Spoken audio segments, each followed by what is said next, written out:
Bismillahirrahmanirrahim. Alhamdulillahirabbil alamin. Wassalatu wassalamu ala asyrafil anbiya'i wal mursalin wa ala alihi wa sahbihi ajma'in. Assalamualaikum warahmatullahi taala wabarakatuh. Salam ukhah, salam kasih sayang dan salam satu Malaysia. Segala puji-pujian kehadrat Allah Subhanahu wa taala, kerana dengan limpah kurnia dan izinnya dapat kita bersama-sama bersua dalam forum perdana pada hari ini. Hadirin yang dihormati Allah sekalian, sebelum saya perkenalkan ahli-ahli panel kita pada hari ini, kita sedia maklum dewasa ini masalah hiburan zaman kini, atau dalam kata lainnya hedoism, dalam masyarakat boleh dikatakan berada dalam tahap yang agak membimbangkan. Justru masalah ini perlu dilihat dalam skop yang lebih besar jika ianya ingin diselesaikan sesuai dengan tajuk forum kita kali ini, iaitu hiburan zaman kini meruntuhkan akhlak remaja. Bagaimana hiburan zaman kini merosakkan akhlak remaja? Apakah kesannya terhadap individu, masyarakat atau negara? Apakah cara berkesan untuk mengatasi masalah hiburan yang berlebihan ini? Persoalan-persoalan ini adalah kunci utama untuk membuka mata masyarakat tentang hiburan zaman kini yang mampu merosakkan akhlak remaja. Dalam bahasa Arab, hiburan disebut sebagai al-lahu, iaitu semua perkara yang melekakan manusia daripada pelbagai gangguan pemikiran dan masalah yang mengganggu tidur mereka. Hiburan juga tidak mempunyai hakikat yang sabit seperti bermain, berjenaka, bersembang malam, bernyanyi dan sebagainya. Dalam suatu hadis yang diriwayatkan oleh Imam Bukhari, ada menceritakan tentang kisah Ummul Mukminin kita, iaitu Aisyah binti Abu Bakar. Ketika beliau berhibur dengan mendengar lagu yang dinyanyikan oleh bidwanita daripada wanita Ansar, Rasulullah SAW membiarkan Aisyah radhiyallahu anha mendengar lagu tersebut sehinggalah beliau sendiri merasa cukup dan berlalu dari situ. Bahkan Rasulullah juga berhibur melalui sukan lumba bersama isterinya. Baiklah sidang hadirin sekalian, sebelum kita mengupas tajuk ini dengan lebih mendalam, terlebih dahulu mari kita berkenalan dengan tiga orang ahli panel kita pada hari ini. Jangan ragu dan jangan risau, kerana warga Dewan sememangnya tidak asing lagi dengan panel-panel kita pada hari ini. Yang pertama yang kacak lagi bergaya tidak lain dan tidak bukan Saudara Hakim Khairuddin. Apa khabar saudara? Terima kasih saudara pengerusi. Alhamdulillah, kabar baik saudara pengerusi. Seterusnya, mari saya perkenalkan panel kedua kita pada hari ini. Selamat datang saudara Akmal Fauzi. Apa khabar? Terima kasih Tuan Pengerusi. Alhamdulillah, saya baik-baik saja. Di sebelah panel kedua kita tidak lain dan tidak bukan panel ketiga saudara Ghazi Hakimi. Bagaimana saudara sana? Baik? Alhamdulillah, saya berada dalam keadaan baik. Maka saya dapat berada di sini bersama saudara pengurusi dan para hadirin sekalian. Baiklah. Usai salam perkenalan daripada ahli-ahli panel kita, kita kembali kepada topik forum kita pada hari ini, iaitu hiburan zaman kini yang kian meruntuhkan akhlak remaja. Sidang hadirin yang dihormati sekalian, apakah sebenarnya hiburan bagi kita penganut agama Islam? Jadi, bagi menjawab persoalan ini, saya ingin mengajukan soalan pertama kepada ahli panel pertama, Saudara Hakim. Mohon saudara berikan sedikit pencerahan kepada para hadirin dan para panel tentang perkara ini. Silakan saudara. Bismillahirrahmanirrahim. Assalamualaikum warahmatullahi wabarakatuh. Kepada para hadirin yang dihormati sekalian, terima kasih saya ucapkan kepada Tuan Pengerusi dan tuan-puan yang sudi hadir untuk meluangkan masa dan turut serta dalam forum kita pada pagi ini. Berhibur merupakan fitrah semula jadi manusia. Sudah jelas di sini bahawa berhibur atau hiburan bukanlah suatu perkara yang dilarang dalam Islam. Sayyidina Ali juga pernah berpesan agar kita hiburkan hati dengan kita mencari hikmah yang menarik bagi hati. Kerana hati kita ini mudah untuk bosan dan ia akan letih dari segi fizikal dan juga mental. Kita boleh memilih hiburan bagi diri kita sendiri, tetapi janganlah memilih sesuatu yang membuatkan kita lalai daripada memperingati Allah Subhanahu Wa Taala. Matlamat utama manusia sendiri dicipta untuk beribadah kepadanya. Allah berfirman dalam surah Az-Zariyat ayat 56, dan ingatlah, aku tidak menciptakan jin dan manusia melainkan untuk beribadah kepada aku. Tuan-puan yang dihormati sekalian, Islam merupakan agama yang sesuai dengan fitrah kita. Fitrah manusia perlukan hiburan dalam kehidupan seharian kita. Kalau kita fikir secara umumnya, hiburan adalah sesuatu yang membuat hati kita gembira. Hiburan adalah sesuatu yang merehatkan minda kita, sesuatu yang menyenangkan jiwa dan sesuatu yang membuatkan pendengar kita rasa tenang. Ada satu hadis yang diriwayatkan oleh Imam Bukhari, ada menceritakan tentang kisah Ummu Mukminin Aisyah binti Abu Bakar berhibur dengan mendengar lagu yang dinyanyikan oleh bidu wanita daripada wanita Ansar. Rasulullah sallallahu alaihi wasallam membiarkan Aisyah mendengar lagu tersebut sehinggakan Aisyah sendiri merasa cukup dan dia berlalu pergi. Islam tak mengikat langsung umatnya untuk cari hiburan. Selagi mana kita tidak keluar daripada batas syarak, selagi mana kita tidak lalai daripada kita laksanakan perintah Allah, daripada kita laksanakan solat, daripada kita laksanakan untuk perkara-perkara yang diwajibkan oleh Allah. Tetapi kita mesti ingat, kesederhanaan adalah sangat penting dalam hiburan. Disebabkan Tuan Pengerusi lupa untuk menyatakan hukum hiburan, izinkan saya untuk berkongsi di sini. Untuk pengetahuan hadirin sekalian, hukum hiburan ialah harus. Dari segi dalil yang telah saya kupaskan dan ada juga Tuan Pengerusi kupaskan sebentar tadi, bahawa Rasulullah sendiri melakukannya. Jadi itu saja daripada saya. Sekian, terima kasih. Terima kasih diucapkan buat ahli panel pertama kita kerana sudi menerangkan apa itu sebenarnya hiburan dalam agama Islam.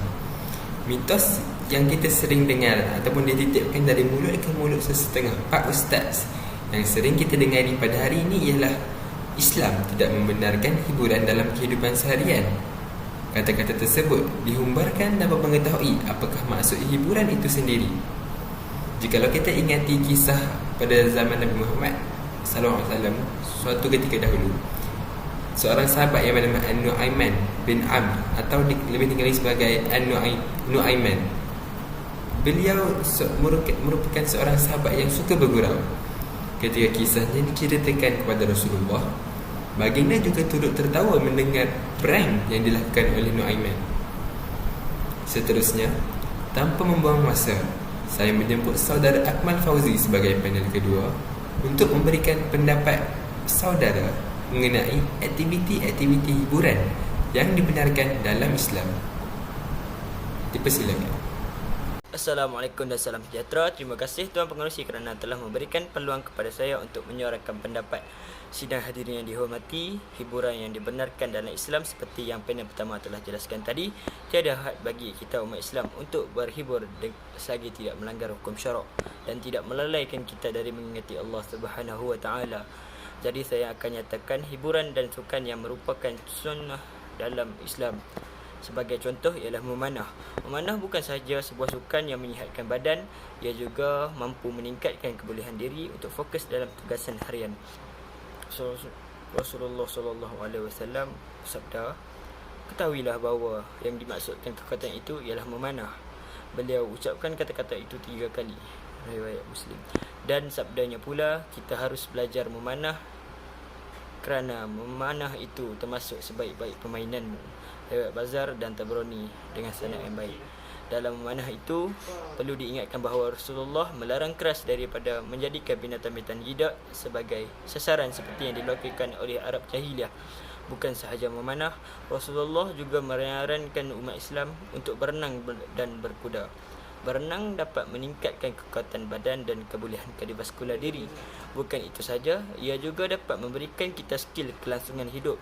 Manakala kita menunggang kuda pula, ia dapat merangsang dan menguatkan otot terutamanya di bahagian pelvik dan tulang belakang. Daripada Jabir bin Umair, beliau pernah mendengar baginda bersabda, setiap perkara yang tidak disebut nama Allah adalah sia-sia dan lalai, melainkan 4 benda, iaitu yang pertama perjalanan seorang lelaki di antara 2 matlamat, yang kedua seorang yang mengajar kudanya, yang ketiga bermesra dengan isteri, yang keempat belajar berenang. Sekian perkongsian daripada saya. Terima kasih. Terima kasih ke atas panel kedua atas perkongsian sebentar tadi. Saya sangat bersetuju dengan 3 sukan yang dinyatakan panel kita sebentar tadi.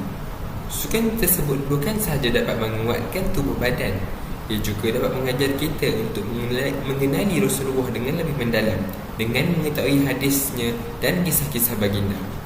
Jadi, tanpa membuang masa lagi, saya menyebut panel ketiga pula, Saudara Ghazi Hakimi, untuk menjelaskan serba sedikit tentang punca keruntuhan akhlak remaja berlaku jika kita kaitkannya dengan hiburan pada masa kini. Persilakan. Bismillahirrahmanirrahim. Assalamualaikum dan salam sejahtera. Terima kasih saudara pengurusi. Persoalan yang cukup menarik.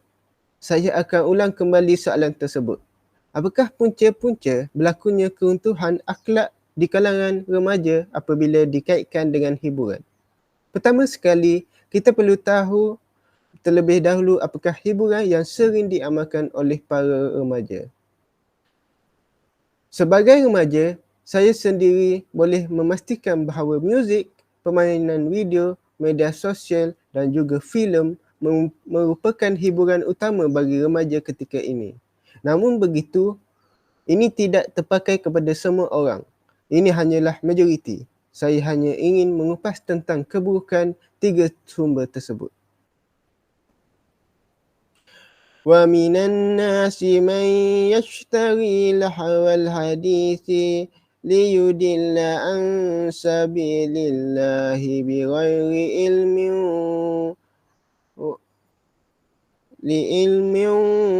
wa yattakhidhaha huzwa ulaika lahum azabun muhin. Maksudnya, dan di antara manusia ada orang yang mempergunakan perkataan yang tidak berguna untuk menyesatkan manusia dari jalan Allah tanpa pengetahuan dan menjadikan jalan Allah itu olok-olokan. Mereka itu akan memperoleh azab yang menghinakan. Surah Luqman ayat ke-6.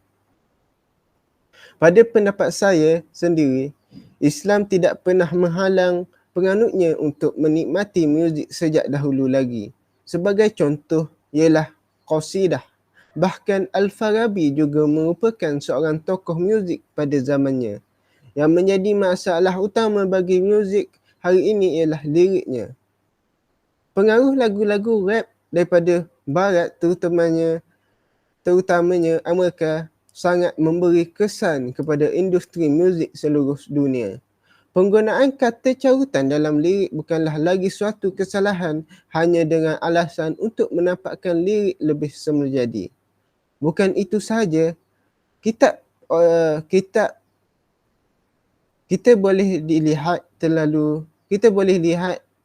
terlalu banyak negara yang membenarkan penyanyi untuk memasukkan unsur satanism di dalam lirik mereka. Dalam tidak sedar, perkara tersebut telah mengubah cara berfikir remaja. Bermula dengan carutan di dalam nyanyian sehinggalah menjadi tasbih yang meniti di bibir setiap masa. Selain itu, sabda Nabi SAW, janganlah kalian menjual penyanyi-penyanyi wanita atau membeli mereka atau mengajar mereka menyanyi. Tidak ada kebaikan pada urus niaga melibatkan mereka. Dan nilaian harga mereka adalah haram. Dan kerana kes seumpama inilah diturunkan ayat yang bermaksud Dan di antara manusia ada orang yang mempergunakan perkataan yang tidak berguna untuk menyesatkan manusia dari jalan Allah. Riwayat Al-Tirmizi.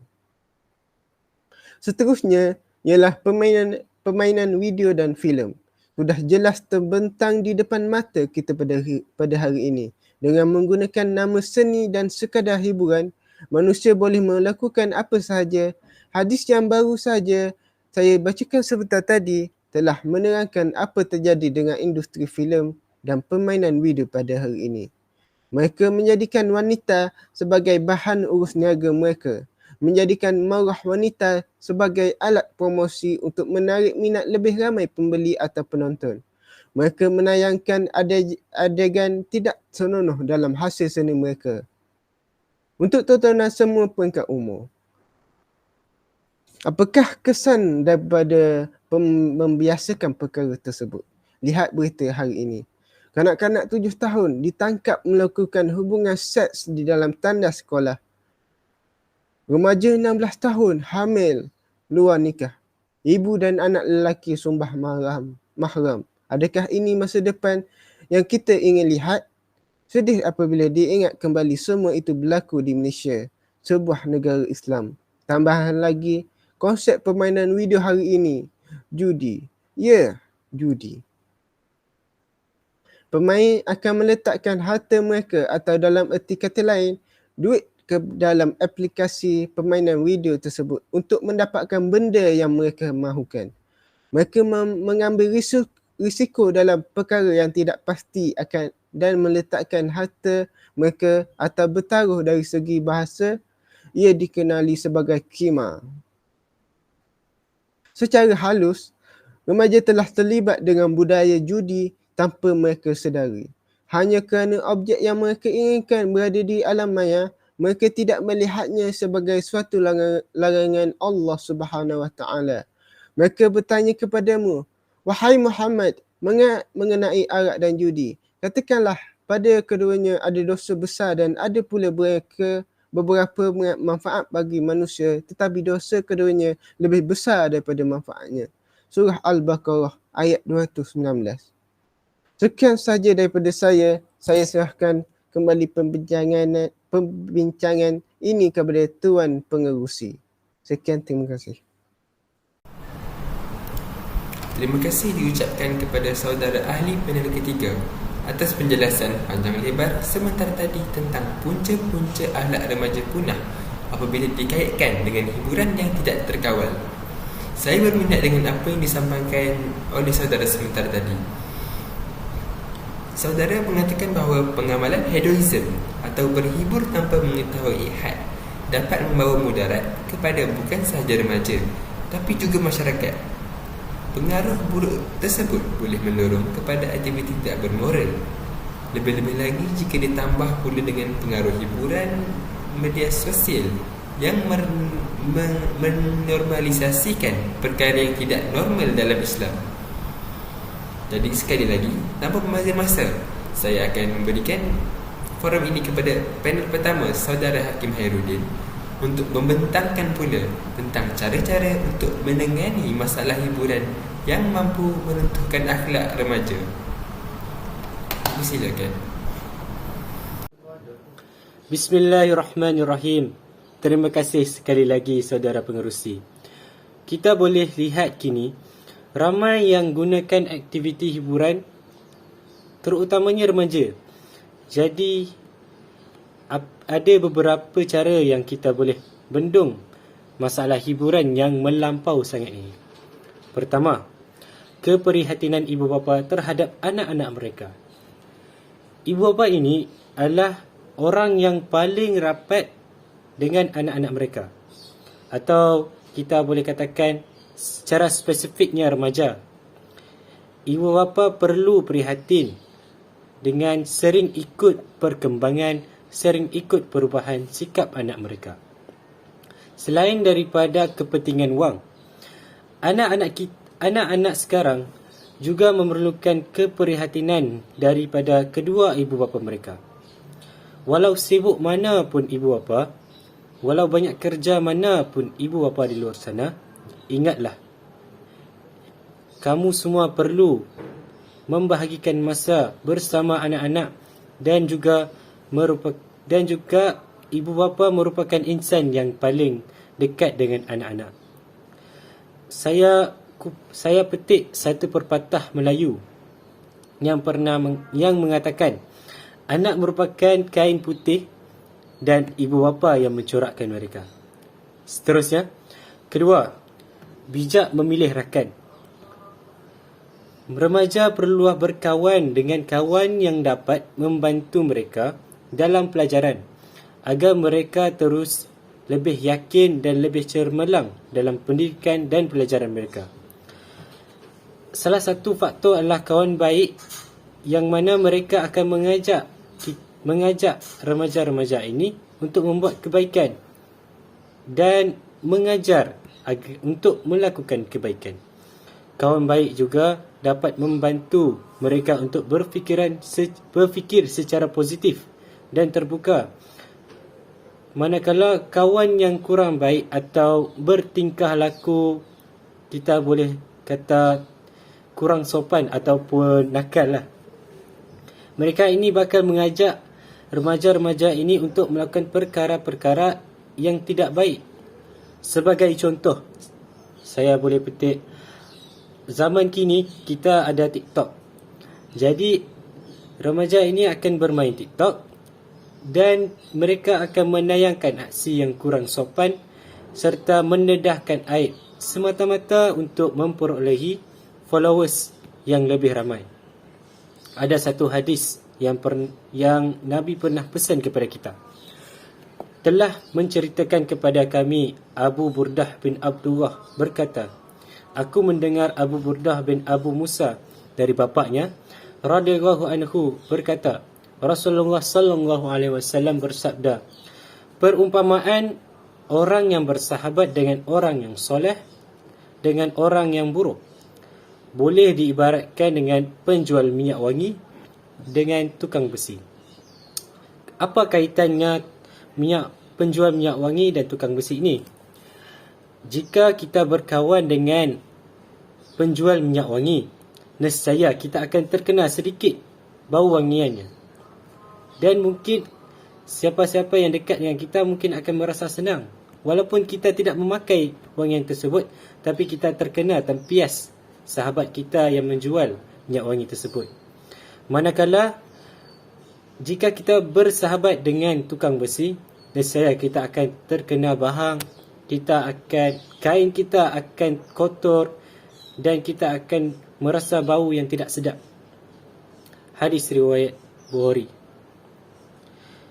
Akhir sekali, peranan media sosial. Bagi Insta famous atau TikTokers yang terkenal, boleh membuat konten yang lebih berfaedah dan berisi fakta-fakta yang penting, dan disarankan lebih mendedahkan tentang budaya bagus daripada agama Islam.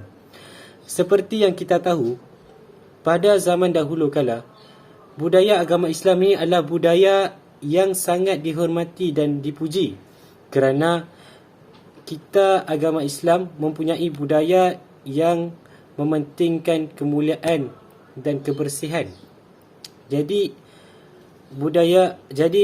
orang daripada agama lain akan merasa tertarik dengan budaya agama kita dan mereka terapkan dalam budaya mereka sendiri.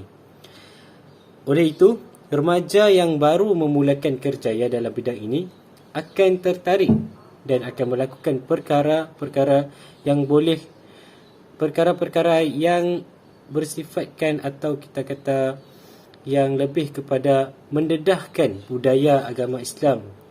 Dan remaja yang menonton pula akan tertarik dan mereka akan amalkan, serta kawan-kawan mereka yang ada di sekeliling turut serta akan terikut dan terpengaruh. Jadi satu masyarakat remaja sendiri akan menjadi lebih positif dan lebih baik. Sekian dari saya. Terima kasih kepada saudara Hakim Khairuddin atas penjelasan yang panjang berjala sebentar tadi. Jadi, warga dewan sekalian, kesimpulannya, semua pihak perlulah berganding bahu untuk menghindari keruntuhan akhlak remaja yang diakibatkan oleh hiburan. Bukan sahaja itu, semua pihak juga perlu memainkan peranan mereka agar negara kita terlindung daripada melakukan sebarang perbuatan yang dilaknat oleh Allah Subhanahu Wa Taala. Demikian tadi perbincangan daripada semua ahli panel kita tentang hiburan dalam Islam. Terima kasih kepada semua ahli panel yang sudi hadir untuk membicarakan topik ini. Semoga forum ini memberikan manfaat kepada para hadirin dalam membantu negara kita terhindar daripada melakukan maksiat. Harapan saya ialah forum ini mampu memberikan informasi bermanfaat kepada semua hadirin yang dihormati. Ingatlah bahawa kehidupan kita di dunia hanyalah sebuah persinggahan. Allah Subhanahu Wa Taala berfirman dalam Al-Quran, "Wa ma hazihil hayatud dunya illa lahu wa la'ib wa inna ad-daral akhirata lahiyal hayawan law kanu ya'lamun." Maksudnya, dan ingatlah bahawa kehidupan di dunia ini meliputi segala kesenangan dan kemewahannya. Jika nilaikan dengan kehidupan akhirat, tidak lain hanyalah ibarat hiburan dan permainan, dan sesungguhnya negeri akhirat itu ialah kehidupan yang sebenar-benarnya. Kalaulah mereka mengetahui hakikat ini, tentulah mereka tidak akan melupakan hari akhirat. Surah Al-Ankabut ayat 64. Jadi, sebelum mengakhiri forum kita pada hari ini, terima kasih kepada para hadirin kerana sudi mendengar perbincangan kami. Jadi, terimalah beberapa pantun sebagai penutup bicara kami. Kalau pergi ke Tanjung Karamat, anak manis jangan diangkat. Bersama kita memohon rahmat, moga majlis mendapat berkat. Bunga seroja di atas para, jatuh ditimpa buah berangan. Andai kata silap bicara, kemaafan kami juga pohonkan. Saya mewakili semua ahli panel mengucapkan setinggi-tinggi terima kasih kepada semua hadirin yang sudi hadir menyaksikan forum ini. Lantaran keterbatasan waktu, saya mohon kami untuk mengakhiri bicara ini. Selanjutnya, mohon untuk berundur diri. Maka, forum ini akan saya akhiri dengan lafaz mulia. Wabillahi taufiq wal hidayah. Wassalamualaikum warahmatullahi wabarakatuh. Terima kasih.